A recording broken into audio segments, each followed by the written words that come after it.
The next tool that we are going to discuss is risk breakdown structure, which is extensively used in risk identification. This is a very simple but powerful tool mostly used for risk identification by most of the organizations. Now, this is how a typical risk breakdown structure will look like. You are going to categorize the risks based on your nature of the project or the nature of the organization. Most of the organization will be having a predefined risk breakdown structure in place. If you don't have, then you can create your own.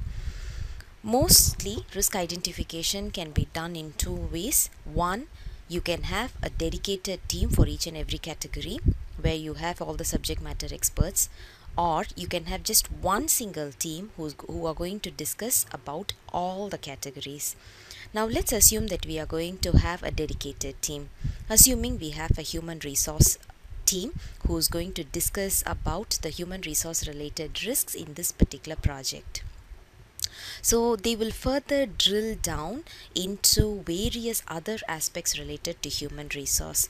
As an example, here I have given attitude, experience, availability, knowledge, education. Sometimes you can talk about the culture, time zone differences, habits, so on and so forth. The advantage of using risk breakdown structure is it works as a prompt.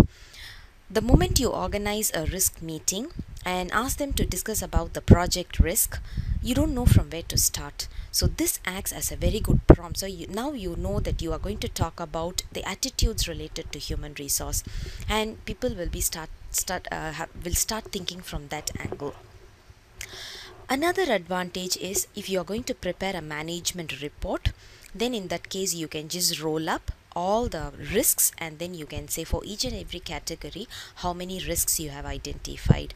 Same ways, if you're going to prepare a report for your team and you're going to allocate work to your team depending on the risk, then in those cases you can drill down to each and every category and then you can identify how many risks are there for each and every category. And also you can allocate the risks to the appropriate people. This is the advantage of using a risk breakdown structure. It is a very simple but very powerful tool, as I mentioned earlier.